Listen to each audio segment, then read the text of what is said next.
अस्सलाम वालेकुम स्टूडेंट। आज हम पढ़ेंगे एमएस वर्ड का लेक्चर नंबर 4 जिसमें हम पढ़ेंगे पेज फॉर्मेटिंग। तो आइए हम चलते हैं अपने टॉपिक्स की तरफ कि क्या क्या हम इसमें पढ़ेंगे। इसमें हम पढ़ेंगे page margin, page orientation, page का साइज़, पेज ब्रेक किस तरह से होता है, column, then column break, work with numbering, hyphenation. तो ये टॉपिक हम इसमें आज पढ़ेंगे।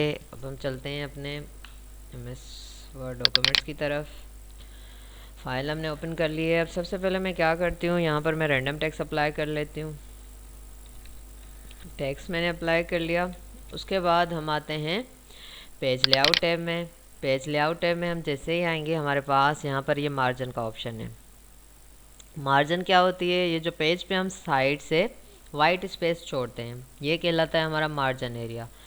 अब इसमें जो हमारे पास डिफ़ॉल्ट है, नॉर्मल है, ज़्यादातर नैरो और नॉर्मल यूज़ होता है। अब अगर हम अपनी मर्ज़ी का मार्जिन देना चाहते हैं तो वो भी हम इसमें यूज़ कर सकते हैं, या नॉर्मल या नैरो यूज़ करना है तो वो भी हम कर सकते हैं। अब आते हैं हम यहाँ पर। अब क्या सेलेक्ट है हमारे पास, नॉर्मल। नैरो करेंगे तो कुछ इस तरह का हमारे मार्जिन सेटिंग हो जाएगी, बिल्कुल स्पेस कम हो जाएगा। यहाँ पर हमारे पास रूलर में शो हो रहा है, लेफ़्ट से, राइट से, टॉप से और बॉटम से भी हमारे पास यहाँ पर शो हो रहा है हमारा मार्जिन एरिया। उसके अलावा हम क्या करेंगे, इस ड्रॉप डाउन एरो पे क्लिक करेंगे। हमारे पास यहाँ पर ये दोनों ऑप्शन है, ये करना चाहें। उसके अलावा कुछ यहाँ पर ये ऑप्शन है, ये भी यूज़ करना चाहें तो कर सकते हैं। उसके अलावा हम क्या करेंगे, यहाँ पर हमारे पास ऑप्शन है कस्टम मार्जिन। इस पर आके हम जैसे ही क्लिक करेंगे हमारे पास ये डायलॉग बॉक्स ओपन हो जाएगा। अपनी मर्ज़ी की मार्जिन सेटिंग करना चाहें तो वो भी हम यहाँ से कर सकते हैं। टॉप में हमें कितनी रखनी है, लेफ़्ट में कितनी मार्जिन रखनी है, बॉटम में कितनी रखनी है, राइट में कितनी रखनी है, यहाँ से हम क्या करेंगे, यहाँ पे हम अपनी मर्ज़ी की मार्जिन देकर देन हम क्या करेंगे, ओके कर लेंगे तो हमारे पास पेज पे वहीं सेटिंग हो जाएगी। उसके अलावा यहाँ से हम नॉर्मल नैरो यूज़ करना चाहें तो वो भी हम कर सकते हैं।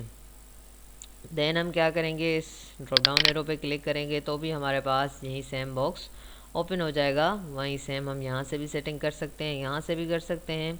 दोनों तरीके से हम करना चाहें तो कर सकते हैं पेज पे मार्जिन सेटिंग। ज़्यादातर जो हमारे पास यूज़ होती है नॉर्मल और नैरो ही यूज़ होती है, ठीक है। उसके अलावा हमारे पास दो तरह की पेज ओरिएंटेशन होती है। हमारे पास यहाँ पर ये मौजूद है पेज ओरिएंटेशन। इस ड्रॉप डाउन एरो पे जैसे ही हम क्लिक करेंगे दो ओरिएंटेशन हमारे पास ओपन हो रही है। पोर्ट्रेट आपका पेज जो होगा लंबाई में होगा, लैंडस्केप चौड़ाई में होगा, सर्टिफिकेट की तरह। ये दोनों सेटिंग आप करना चाहें तो यहाँ से वो भी कर सकते हैं। उसके अलावा हम आते हैं पेज साइज़। ये ड्रॉप डाउन एरो पे हम क्लिक करेंगे, यहीं पर ही हमारे पास है पेज साइज़। इस पर जैसे ही हम क्लिक करेंगे डिफ़ॉल्ट हमारे पास है लेटर।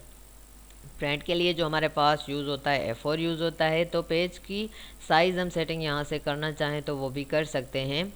लेटर हमारे पास डिफ़ॉल्ट है और प्रिंट के लिए यूज़ होता है A4 होता है, और बाकी ये कुछ साइज़ है ये भी यूज़ करना चाहें अगर आप कर सकते हैं, लीगल है। अगर आप यहाँ पर कोई भी असाइनमेंट बना रहे हो रफली उसमें यूज़ करना चाहो तो कर सकते हो, मगर ज़्यादातर जो है हमारे पास लेटर डिफ़ॉल्ट है और प्रिंट के लिए जो हमारे पास यूज़ होती है A4 होती है। उसके अलावा हमारे पास यहाँ पर ऑप्शन है मोर पेपर साइज़। इस पर जैसे ही क्लिक करेंगे वहीं सेम हमारे पास मार्जिन वाला बॉक्स ओपन होगा जिसमें हमारे पास यहाँ पर पेपर साइज़ है। विड्थ हाइट कम ज़्यादा हम यहाँ से करना चाहें तो वो भी हम इसकी कर सकते हैं, नहीं करनी तो हम इसको बॉक्स को क्लोज़ कर देंगे या हम डायरेक्ट यहाँ से सेटिंग कर लेंगे। उसके अलावा हम आते हैं कॉलम ब्रेक। अब कॉलम यहाँ से हम सेटिंग कर सकते हैं किस तरह से। अब मैंने ये डॉक्यूमेंट सबसे पहले तो बना लिया है या टेक्स्ट लिख लिया है, उसके ऊपर करना चाहूँ तो भी कर सकती हूँ, मगर ज़्यादातर बेहतर होता है कि हम पहले ही कॉलम सेटिंग कर लें फिर हम टेक्स्ट अपना टाइप करना स्टार्ट कर लें। जैसे कि न्यूज़पेपर में होता है या पोएम की बुक वगैरह में होते हैं, कॉलम में टेक्स्ट लिखा होता है, तो ये चीज़ हम यहाँ से यूज़ करना चाहें तो कर सकते हैं। अब मेरे पास ये टेक्स्ट पहले से ही लिखा हुआ है, इस पर मैं अप्लाई करना चाहती हूँ तो मैं क्या करूँगी, कंट्रोल ए करके मैं पूरे टेक्स्ट को सेलेक्ट कर लूँगी। सेलेक्ट करने के बाद मैं क्या करूँगी, यहाँ पर इस ड्रॉप डाउन एरो पे क्लिक करूँगी, टू कॉलम। यहाँ पर मैं क्या करूँगी, टू कॉलम सेलेक्ट कर लूँगी। जैसे मैंने टू कॉलम सेलेक्ट किया तो यहाँ पर आप देख सकते हैं रूलर में हमारे पास इसने कन्वर्ट कर दिया टू कॉलम में। एक कॉलम हमारा यहाँ से ये बन गया, दूसरा कॉलम हमारा यहाँ से ये बन गया, यहाँ पर हमारे पास शो हो रहा है, मगर हमारा टेक्स्ट जो है एक कॉलम में शो हो रहा है। अब दूसरे कॉलम में मैं अपने टेक्स्ट को करना चाहती हूँ, तो उसके लिए हम क्या यूज़ करेंगे, कॉलम ब्रेक यूज़ करेंगे। अब मैं यहाँ से चाहती हूँ जो ये मेरा टेक्स्ट है दूसरे कॉलम में चला जाए। कर्सर मैंने यहाँ रखा, कर्सर को एडिट किया, देन मैं कहाँ गई, मेरे पास यहाँ पर ऑप्शन है ब्रेक। इसके इस ड्रॉप डाउन एरो पे क्लिक किया, यहाँ पर हमारे पास है ये ऑप्शन आ रहा है कॉलम। जैसे इस पर क्लिक करूँगी क्या होगा, मेरा जो टेक्स्ट है नेक्स्ट कॉलम में चला जाएगा, कॉलम ब्रेक हो जाएगा। तो ये चीज़ हम कॉलम में यूज़ करना चाहें तो कर सकते हैं। अब ये कॉलम में हमने काम कर लिया। अब मैं चाहती हूँ ये जो मेरा एक पैराग्राफ है ये मुझे स्ट्रेट लाइन में चाहिए। अब हमारे पास यहाँ पर पेज पे कॉलम है तो स्ट्रेट लाइन में हमारे पास यहाँ पे काम नहीं होगा। तो उसके लिए हम, अगर हमारी नीड है कि हमें एक लाइन में भी वर्क करना है, देन कॉलम भी यूज़ करना है इस पेज के ऊपर, तो मैं क्या करूँगी, कर्सर इस कॉलम इस पैराग्राफ के आगे एडिट करूँगी, देन दोबारा इसी ऑप्शन में जाऊँगी, ब्रेक के ड्रॉप डाउन एरो पे क्लिक करूँगी, यहाँ पे कंटिन्यूअस पे क्लिक करूँगी कि मुझे न्यू सेक्शन इसी पेज के ऊपर स्टार्ट करना है कॉलम रिमूव करके। तो इस पर मैं जैसे ही क्लिक करूँगी मेरा ये पैराग्राफ नीचे आ जाएगा। उसके बाद मैं क्या करूँगी, इस पैराग्राफ को सेलेक्ट करूँगी। सेलेक्ट करने के बाद मैं क्या करूँगी, यहाँ से मैं कर दूँगी कॉलम 1। तो क्या हो जाएगा, मेरा काम एक पेज पे कॉलम में भी हो जाएगा, देन कॉलम 1 में भी हो जाएगा। ये तो हमने अप्लाई कर लिया बने बनाए टेक्स्ट के ऊपर। अब अगर मैं चाहती हूँ कि मुझे जो है न्यू पेज पे काम करना है, बिल्कुल स्टार्ट से पहले कॉलम बनाना है, फिर अपनी मर्ज़ी का जो भी टेक्स्ट है, इसने तो कन्वर्ट कर दिया खुद अपनी मर्ज़ी से टेक्स्ट को, मैं खुद से करना चाहती हूँ। तो उसके लिए मैं सबसे पहले क्या करूँगी, मैं न्यू पेज ओपन कर लेती हूँ, जिसकी शॉर्टकट की है मेरे पास कंट्रोल एन करके मैंने न्यू पेज ओपन कर लिया। अब सबसे पहले मैं क्या करूँगी, मैं जाऊँगी पेज लेआउट टैब में, देन मैं यहाँ पर चली जाऊँगी कॉलम। अब यहाँ से हमने काम कर लिया कॉलम 2 में, 3 भी कर सकते हैं। इससे ज़्यादा अगर हमारी नीड है, ज़्यादा कॉलम चाहिए, तो उसके लिए हम कहाँ आएंगे, मोर कॉलम में आएंगे। मोर कॉलम में आने के बाद हमारे पास ये ऑप्शन है यहाँ पर नंबर ऑफ़ कॉलम, जितने नंबर हमें कॉलम के रखने हैं कि हमें इतने कॉलम में काम करना है, हम यहाँ से वो यूज़ कर सकते हैं।